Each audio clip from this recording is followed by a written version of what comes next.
Bem, boa tarde. Bem, primeiro, eu quero agradecer ao pessoal da rede daqui de São Paulo e o coletivo que propicia esse debate pelo convite para participar e poder, enfim, acompanhar todas as contribuições que aqui foram dadas. Para mim é muito importante. E cumprimentar de um modo especial, né, a todos que fizeram aqui as suas exposições, o Mário, o Alexandre, o nosso, enfim, Nelson, a Marcela, o Basileu, que acaba de falar, o Oded, que teve que sair. Quero cumprimentar todos os nossos vereadores, na pessoa do nosso vereador aqui da capital, parceiro de longas datas da luta da sustentabilidade, Ricardo Yang. Quero cumprimentar também os membros do coletivo, né? Tanto o André como a professora Marta, os dois Rafael, não sei se um é sapo, o outro é poço, ou se um é príncipe, o outro é poço, mas isso combinou muito bem. Fiquei até comovida aqui com a apresentação dos nossos jovens, falando sobre política, sobre cidade, sobre quais são as tecnologias que devem dar suporte. Temos aqui a nossa porta-voz, que também é muito jovem, a Marcela, nós aqui mais experientes, né, Nelson? Enfim, e todos vocês, né, que nessa tarde de sábado estão aqui sentados, discutindo sobre política, sobre cidades, num momento tão difícil de se falar de política. Não é? Então, eu acho que isso já é algo que deve ser celebrado como uma questão muito importante. Parabéns aí a todos que se esforçaram durante esse período de acúmulo e, obviamente, que parabéns a todos aqueles que vêm fazendo esse acúmulo, que está aí nos mais diferentes níveis da sociedade, que precisam ser internalizados nas plataformas, nos grupos de trabalho. Acho que o Oded fez com muita força essa admoestação. E, com certeza, o grande desafio que nós temos hoje, talvez não seja nem tanto da formulação das propostas, seja do compromisso com elas. Porque propostas, com certeza, temos muitas. E, mais do que o compromisso com elas, é como que elas ganham aderência. Porque, senão, a gente parte do princípio que existe uma matrix em que todas as coisas já estão colocadas e estão respondidas, e de que basta acessar essa matrix e que já está resolvido o problema. Porque muitas pessoas sequer ainda sabem que existem a matrix, e não dá para... Não é? Como você cria círculos de aderência a essas propostas. Muitas coisas boas e interessantes que estão nas prateleiras das universidades, dentro dos centros de pesquisa, dentro da própria gestão pública, das organizações da sociedade civil, às vezes não conseguem ganhar força de implementação simplesmente porque não foram capazes de criar essa aderência no tecido social. E a política é isso, não é? Às vezes eu vejo nas minhas redes sociais, as pessoas repetem assim, poxa, Marina, mas falando disso de novo, você já falou disso ontem. Sim, mas o problema ainda não se resolveu, né? Então tem que falar de novo. Porque a questão continua, você tem que estar lidando o tempo todo. A política é essa capacidade, essa paciência de o tempo todo reeditar as questões. Então, achei muito rico e muito interessante de que a gente tenha essa disposição para não imaginar que a gente vai criar o novo do novo. O novo surge em cima daquilo que já existe, e gostei muito aqui das metáforas, né, do sapo e de tudo que foi dito, eu gosto muito de metáforas, né, mas o novo se cria em cima do que já existe. E, como diz o Neruda para o personagem do filme O Carteiro e o Poeta, quando ele reclama que ele estava utilizando as poesias dele para conquistar, enfim, a amada, ele responde, poesia não é de quem faz, é de quem precisa. Eu acho aquilo maravilhoso. E propostas não é de quem faz, é também de quem se compromete com elas. Claro que a gente tem que ter a honestidade intelectual e política de dar a autoria de quem formulou a proposta, certo? Mas não importa se é de um governo. Aliás, eu não vou... eu sei que eu tenho que ir já para o aeroporto. Mas uma coisa importante com essa ideia de que as propostas é de quem se compromete, de quem quer implementar, porque é muito rico o que já tem em termos de dados, de formulação, de possibilidades, inclusive para que a gente não tenha a desculpa de dizer, como o Oded falou, né, não, vamos consultar, vamos ver, vamos pesquisar, tem uma farta formulação, elaboração aí à disposição. E acho que a rede, mais do que ninguém, tem a obrigação de não ter preconceito com as boas propostas, porque nós já nascemos com esse termo de referência. As boas coisas a gente vai preservar. As coisas erradas a gente vai trabalhar coletivamente para corrigir. E vamos, obviamente, enfrentar os novos desafios, porque a história não para, tem sempre algo a ser feito. E talvez o maior desafio dessa agenda da sustentabilidade, seja para a cidade, seja para o país, para o planeta, é a agenda da sustentabilidade política, a agenda da sustentabilidade ética, como falou o Basileu. Mas, no espaço da política, a gente precisa ser sustentável. Boa parte das coisas que nós estamos perdendo é em função da insustentabilidade política. Eu dizia desde 2010, nós corremos o risco de perder o que conquistamos a duras penas por causa do atraso na política. Falava isso e parecia um ET falando, não é? Porque até então parecia que nós tínhamos coisas tão sólidas que jamais se desmanchariam no ar. Mas quem tivesse um olhar mais cuidadoso, vendo o que estava acontecendo no Brasil, veria que aquelas coisas que nós tanto celebramos e lutamos para conquistar nas últimas décadas, né, estavam sendo ameaçadas pelo atraso na política. E, dito e feito, é o atraso na política que hoje faz com que a inflação volte, a insustentabilidade política faz a inflação voltar, faz os juros estarem elevados no momento que a gente precisava estar fazendo investimento, não é uma contradição, porque tem que controlar a inflação, a única cartilha que conhecem é essa, não é? Faz com que as pessoas estejam perdendo o emprego numa situação que já vivemos, não é? Uma realidade de pleno emprego, que levou isso? A insustentabilidade da política. O Brasil, que era visto no mundo inteiro como um país promissor, aonde a gente chegava, o Brasil era a bola da vez e tal, né? Hoje, a gente sai do Brasil e fica até constrangedor ter que ficar se explicando o que aconteceu com o Brasil, o que vocês fizeram com o Brasil, que era o país e agora está desse jeito, certo? Isso tudo, o atraso na política. Então, acho que nós temos a obrigação, não é, de não ter preconceito com boas ideias. O Tancredo Neves tem uma frase que, certa vez, eu vi alguém atribuindo a ele, eu não sei se isso é verdade, né? Porque quando você ganha a estatura que ele ganhou, o povo vai botando coisa boa e coisa ruim em cima da pessoa indefinidamente, né? Mas essa foi atribuída a ele, de que a política é a arte de fazer com que aquelas coisas que normalmente aconteceriam, ou que já iriam acontecer, aconteceram porque a gente fez acontecer. Eu gostaria de propor o contrário. A política é a arte de fazer com que aquelas coisas que dificilmente aconteceriam, aconteceram porque a gente fez acontecer. E hoje o Brasil tem um grande desafio de coisas que dificilmente poderão acontecer se a gente não trabalhar para isso. Uma delas é a agenda da sustentabilidade, seja nas cidades, com todo o enquadre que já foi muito bem colocado aqui pelos nossos 4 expositores, não é? Seja no dilema maior do país e do planeta.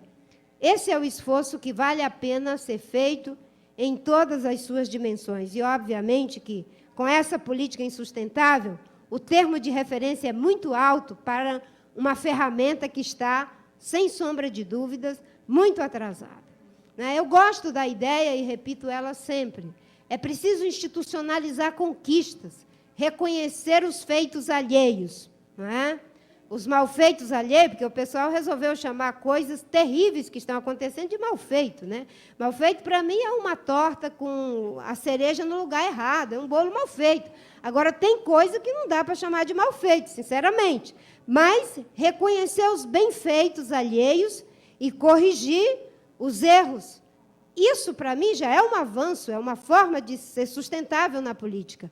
E como é que a gente faz isso? Institucionalizando as conquistas. As conquistas não podem ser fulanizadas. Se o Haddad faz uma coisa boa, por que eu vou fulanizar isso? Eu posso até dizer que aconteceu na gestão dele, com o partido dele, mas isso precisa ser institucionalizado. Se outras figuras fizeram coisas boas, institucionaliza isso, é um ganho da sociedade. O que é um ganho da sociedade não pode ser partidarizado, não pode ser fulanizado, porque senão a gente já cria uma antipatia, a priori, porque uma boa parte não gosta daquele político, não gosta daquele partido, não gosta daquela pessoa. Então, quando a gente institucionaliza, é o primeiro passo para que as políticas públicas ganhem cidadania. Isso é sustentável. Os ganhos do Plano Real não podem ser eternamente do SDB e do Fernando Henrique. Ou nós somos a favor de inflação alta, ou nós somos a favor de que o país fique desequilibrado. Não. Isso é uma conquista da sociedade, que não é a fórmula perfeita, mas naquilo que é bom, devemos preservar. A inclusão social vai ser eternamente do Lula e do PT, não sei de quem, ou nós queremos pessoas pobres, pessoas passando fome, pessoas perdendo a dignidade humana. Não, isso é uma conquista da sociedade.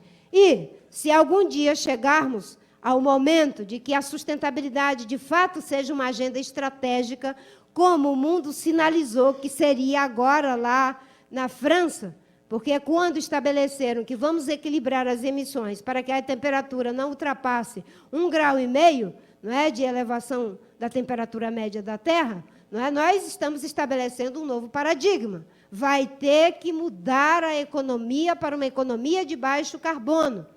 Quem começar a fazer isso, isso é uma conquista da rede, da Marina, não sei de quem, do ODED, enfim, essa é uma conquista da sociedade brasileira. E tem que ser assim percebido, porque isso não é algo que se resolve com 4 anos, 8 anos, 20 anos, 30 anos. Aliás, o novo paradigma que está colocado para o mundo é políticas de longo prazo no nosso curto prazo político. Quem está aqui como aspirante a vereador, a prefeito, deputado, senador, gestor, cidadão responsável, bote isso na cabeça. É política de longo prazo no nosso curto prazo político. Por quê? A nossa lógica até aqui é política de curto prazo para alongar o nosso prazo na política. Se para alongar o prazo do partido ou das figuras na política, eu vou, não é, maquiar os dados, então os dados serão maquiados. Se para fazer isso eu vou controlar a inflação, segurando os preços administrados, para depois soltar tudo de uma vez depois das eleições, então vai fazer isso. Política de curto prazo para alongar seu prazo na política. Quando o desafio de longo prazo é essa escola de qualidade aqui, é projeto de 20, 30, 40, 50 anos. Eu não posso ficar num dilema entre a democracia e a educação. Eu não posso achar que esse projeto maravilhoso de educação só funciona comigo. Se forem institucionalizadas as conquistas, mudarão os governos, mudarão as pessoas e a sociedade manterá o termo de referência de que a educação é essa, de que a cidade, o planejamento é esse, e de que a visão de prosperidade, de economia, pressupõe a criação de novos produtos, de novos materiais, de novas ocupações, dando suporte a uma nova base de tecnologia, de inovação, de conhecimento. É isso que está colocado. Tudo isso são coisas que não se resolvem em um período curto. Então, vamos inverter o que está acontecendo aí, que foi insustentável. As pessoas entram com um projeto de 20 anos de poder. Que tal um projeto de a vida toda de país? E eu posso ficar apenas 4 anos, certo? Mas o projeto é de ter o país durante um longo tempo. É como a gente pudesse passar o bastão. Quem recebe o bastão faz o que precisa ser feito. tem uma experiência no interior do Nordeste, do estado da Bahia, que eu acho que muita gente aqui da área de educação conhece. Eu conheci, ela até acho que é sobrinha do Jorge Amado, é prima do Jorge Amado, a Cibele. Eu até a conheci num voo, conversando com a Cibele, botei em contato com a NECA, porque eu achei que tinha tudo a ver o trabalho que ela faz. Sabe o que acontece lá nessa região? Eles fazem um trabalho tão interessante de educação, que já está começando a ter uma prática através dos conselhos de educação, que muda o partido, muda o prefeito e, às vezes, permanece o secretário de educação. Quando é um bom secretário, porque o secretário de educação já não é mais o secretário do prefeito e do partido, é o secretário de educação da cidade. E o conselho de educação decide que o secretário de educação vai continuar aquele trabalho. Olha que coisa bonita, certo? Porque o que se impõe é a proposta, o projeto. Não é arranjar um emprego de secretário de educação para um amigo meu que é professor, que é educador. Isso é política de longo prazo, no nosso curto prazo político. Não podemos ter o dilema entre democracia e ecologia. O projeto maravilhoso de país, de município, de cidade, não pode ser tão maravilhoso mas só funciona comigo. Se só funcionar comigo, eu tenho que escolher entre a democracia e essa coisa maravilhosa. As duas coisas têm que caminhar juntos, não é? Então, acho que o debate que está sendo feito aqui é um debate que, primeiro, não é, está se dispondo a entrar em contato com esse acervo de conhecimento, esse acervo de experiência, seja dos movimentos sociais, seja de organizações como o Movimento Nossa São Paulo, seja das gestões pública, da gestão pública, naquilo que elas já prestaram o seu serviço, que está dentro da academia, enfim, no olhar do cidadão também, porque o cidadão, quando é pesquisado e ele traz essas informações, ele está alimentando, não é, as propostas, as formulações para aqueles que vão formular políticas públicas, e às vezes as coisas são muito simples. Há um desafio enorme que a gente precisa perseguir, mas, obviamente, que nesse deserto em que se encontra a situação política no nosso país, até, às vezes fica até difícil, né? Você põe o sonho lá em cima e depois, como é que faz isso? Eu acho que como faz isso é com todo mundo. Eu insisto, só vamos mudar as estruturas quando formos capazes de mudar as posturas. Chega momentos na vida em que a crise é tão grande que ou a gente muda de postura ou não vamos mudar as estruturas. Tem gente que diz, bem, para resolver o problema da crise política, vamos fazer a reforma política, porque do jeito que estão os partidos, porque do jeito que está a política, não vai funcionar. Será que apenas uma lei aprovada pelos mesmos que estão criando o problema político, se é que vai ser aprovada, vai enquadrar e no outro dia a rede será diferente, o PT será diferente, o PMDB será diferente, o DEM será diferente, o PPS, o Solidariedade, todo mundo será diferente, porque nós mudamos a lei?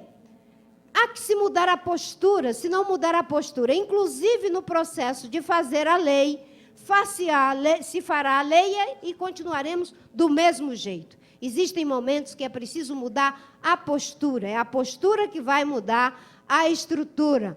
Pessoas virtuosas criam instituições virtuosas, certo? Mas são as pessoas que criam. Só que as instituições virtuosas têm, digamos, a capacidade de corrigir as pessoas quando elas falham em suas virtudes. É um processo de retroalimentação. Eu não posso depender da virtude das pessoas, que agora eu posso estar virtuosa, você, mas amanhã a gente pode cometer erros. Somos seres humanos são falhos. É bom que se tenha instituições virtuosas para nos corrigir quando falharmos em nossas virtudes. Quem é que não gosta do trabalho que foi feito? Parabéns aos constituintes de 88. O Ministério Público precisa ser independente. A Polícia Federal precisa ser independente para investigar aqueles que falharem em suas virtudes. Que maravilha, conseguimos. Está aí instituições tentando corrigir aqueles que falharam em suas virtudes, não é? E isso é animador, porque eu quero saber se amanhã, se eu errar, eu terei um país capaz de me interditar se eu falhar nas minhas virtudes. Isso é a democracia, isso é a beleza do processo político, quando a gente pensa a política, não é, como a arte do bem comum, de promover o bem comum. Não é? Se a ética é a conduta ideal do cidadão, a política é a conduta ideal do Estado e das suas instituições. É isso que nós devemos perseguir para poder viabilizar agendas tão grandes. Por último, eu acho que tem uma coisa muito interessante. Já existem muitas experiências positivas no mundo, no Brasil, não é? E que a gente sabe que pode transformar essas boas experiências em políticas públicas, e as que são políticas públicas que não têm escala, ganhar escala, fazer um esforço para que outros processos possam vir, muito linkado no que é o desafio que está posto para o mundo, para a humanidade. Né? Será que tem capacidade de suporte para continuarmos do mesmo jeito? Eu acho que não.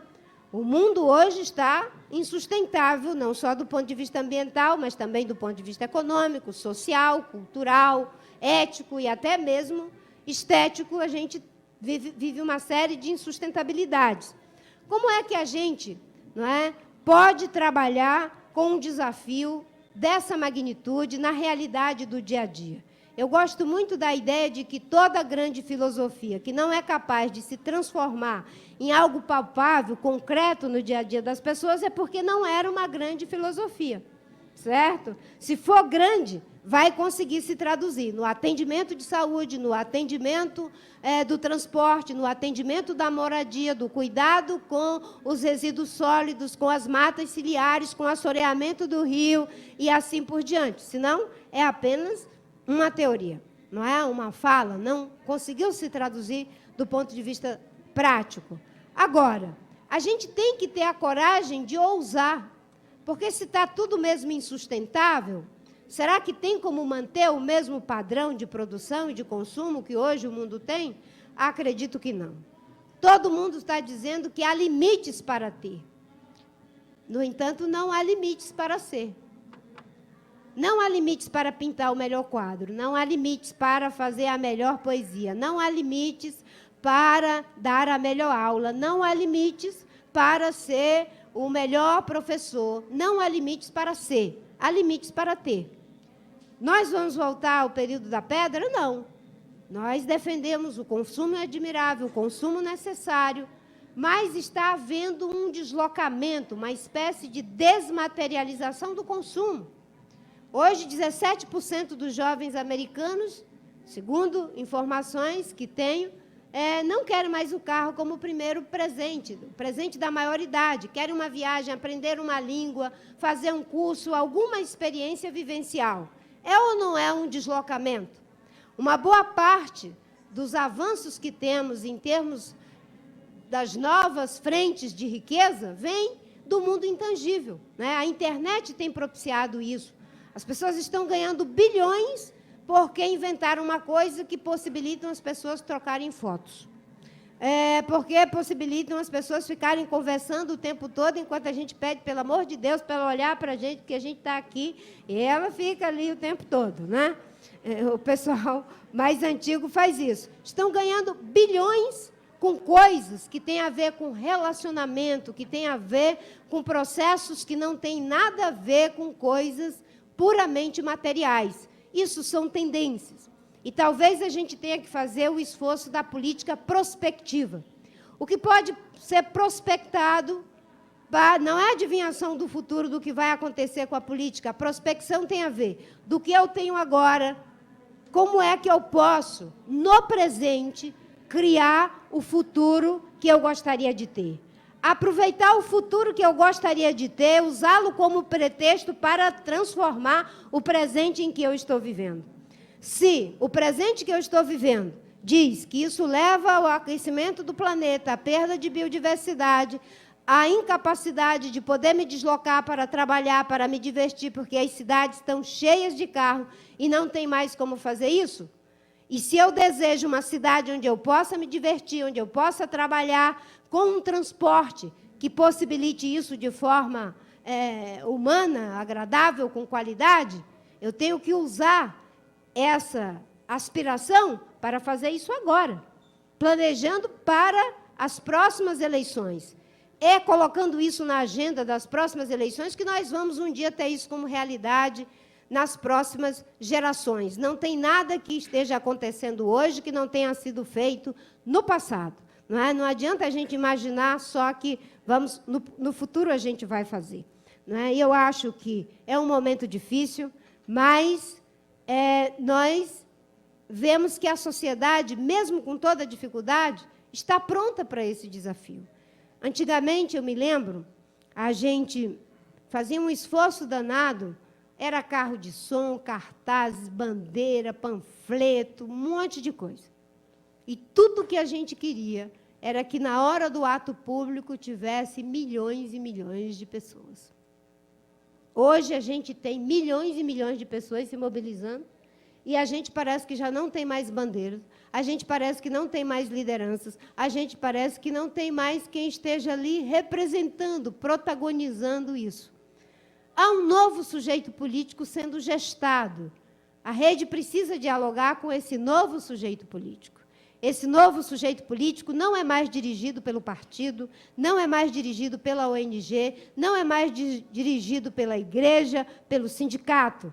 Essas organizações e figuras são importantes, mas não é mais isso. É o que eu chamo do deslocamento do ativismo dirigido para o ativismo autoral.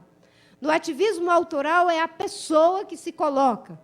É muito bom ver aqui os nossos jovens colocando dessa forma, certo? Eles são autorais, estão aqui porque querem. Não tem nada que os obrigue a estar aqui. É como se tivesse uma âncora no corpo, né? Existe uma diferença entre o porto e a âncora. O porto eu tenho que estar atracado a ele. Eu precisava, no passado, estar no partido, estar no sindicato, estar ligada à igreja, à comunidade de base. Era um porto seguro, porque ninguém encara a ditadura assim, sozinho. Nós conquistamos a democracia. Para quê? Para que cada brasileiro agora tenha uma âncora. A âncora está em você mesmo. Se eu concordo, eu levanto âncora e vou para um seminário, sábado à tarde, ouvir a Marina, mais 4 expositores, e fico lá. Se eu discordo, eu baixo o âncora e fico em casa. Não vou fazer outra coisa. É completamente diferente e é preciso aprender a lidar com esse novo sujeito político, que é autor, mobilizador, protagonista, que não quer ser espectador da política. Quem for capaz, não é, de dialogar com esse novo momento, vai, aos poucos, construindo a possibilidade de alguma resposta. E isso não é um desafio aqui do Brasil, esse é um desafio do mundo. Hoje existem iniciativas em vários lugares do mundo semelhantes às da rede, na Espanha, enfim, no mundo árabe, na Europa, nos Estados Unidos, na América Latina. São inúmeras as iniciativas tentando atualizar as estruturas, a visão e os processos políticos. Nós temos que nos situar em 2 trilhos. O trilho de dialogar com a conjuntura, com as estruturas, da nossa contribuição, sem essa visão de política de terra arrasada, de que nós somos os donos da verdade, de que nós, enfim, vamos fazer isso sozinhos. Não é verdade. Nós não vamos fazer isso sozinhos. Não existe árvore saudável num ecossistema doente, certo? E o trilho da contribuição para que a política se reconecte com a sua potência transformadora. Hoje é uma crise da política. Como diz o Bauman, a política está ficando impotente. E ele diz por quê? Nós conseguimos a liberdade para dizer o que quiser, falar o que quiser, menos para uma coisa, para mudar o sistema. Porque é como se o sistema conseguisse antecipar todas as jogadas. E quem se mete a besta com ele, usando a linguagem do Norte e do Nordeste, ele consegue te excluir, te foracluir. Certo? Então, é reconectar a potência transformadora da política. Porque, diz ele, se política é juntar pessoas e convencer pessoas para ficarem uma tarde inteira discutindo como fazer mais do mesmo, então, para que serve a política? A política é para manter as coisas que já existem, mas ter capacidade de quebrar os paradigmas, de propor outras coisas e que, de fato, elas sejam efetivas. Então, o debate sobre cidades, não é? Nesse momento, é o espaço onde a gente deve dar a nossa contribuição viva, em torno de um programa que visita as experiências, o acúmulo de experiências já existentes, busca as novas formulações e, sobretudo, a possibilidade da sua implementação. E, obviamente, que pensar a política nos municípios é também quebrar uma ideia. A eleição municipal não pode ser um trampolim para a eleição estadual, certo? Nem para a eleição nacional do governo federal. Ter uma escolha programática é, de fato, construir o que precisa ser construído. Eu não posso dar um passo aqui pensando que, se esse passo não servir para o meu projeto de deputado estadual, federal, senador, presidente da República, então não será dado. Porque há uma realidade objetiva que clama por ação que não seja apenas uma instrumentalização. Não é? Boa parte da crise que a gente vive também é porque a gente instrumentaliza, muita gente instrumentaliza a crise, ao invés de querer resolver a crise em si mesma. Não é? Quando a gente aprender que existem agendas e propostas que precisam ser tratadas, independente de ser um trampolim para o próximo passo na política, a gente estará resolvendo esse passo e o próximo passo na política, porque eu vou deixar de fazer essa instrumentalização para, de fato, fazer aquilo que é a necessidade do momento de como resolver determinadas equações. Eu agradeço a oportunidade de estar aqui. Não tem sido um momento fácil para fazer esse debate. Eu sei que muita gente aí acompanha um pouco as tentativas de contribuir, não é? E de contribuir mesmo com aquilo que se acredita, aquilo que se acha que é o certo. Muitas vezes, dizer aquilo que as pessoas querem ouvir pode até render aceitação, popularidade, mas não é o que precisa ser feito. Fazer o que precisa ser feito é a melhor coisa a fazer em momentos como esse. Então, é por esse caminho que eu acho que a gente deve caminhar e buscando beber das contribuições dos diferentes setores da sociedade. Com uma coisa, nosso caminho é o caminho da sustentabilidade. Né? Toda vez que insistem comigo sobre isso, um dia desse, uma pessoa que eu tenho muito respeito até me disse, mas, senadora, isso não é muito complicado? O povo da rodoviária entende o que é sustentabilidade? Né? Eu digo, entende o que é democracia? Entende. Lá na rodoviária o povo entende o que é democracia. Né? Eu digo, pois é, isso já foi coisa de filósofo grego. Né? Se não se tivesse insistido nessa palavra, hoje o povo da rodoviária não entendia o que era democracia.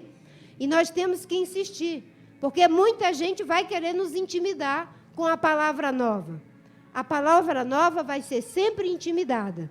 Se você tem uma ideia nova, uma palavra nova, e se de fato ela é nova e faz algum sentido, prepare-se, porque ela será intimidada e desqualificada.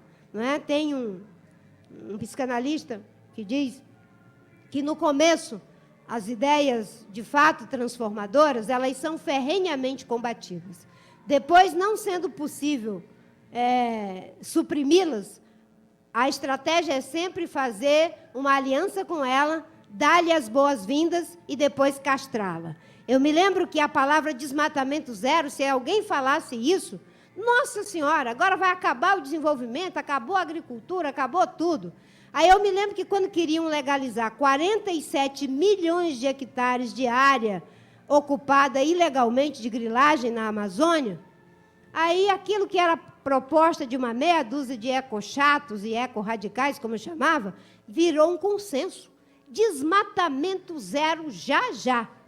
E, com isso, aprovaram a legalização de 47 milhões de hectares de floresta ocupada ilegalmente. Depois queriam mudar o Código Florestal. Desmatamento zero já. Todo mundo concordou. Depois, a única coisa que zeraram foi a redução do desmatamento que vinha caindo há 10 anos consecutivos. Ou seja, a palavra nova, no início, ela é ferrenhamente combatida, desqualificada, e quando não é possível detê-la, faz-se uma aliança com ela, dá-lhe as boas-vindas, faz dela um grande consenso para depois tentar castrá-la. Muito obrigada.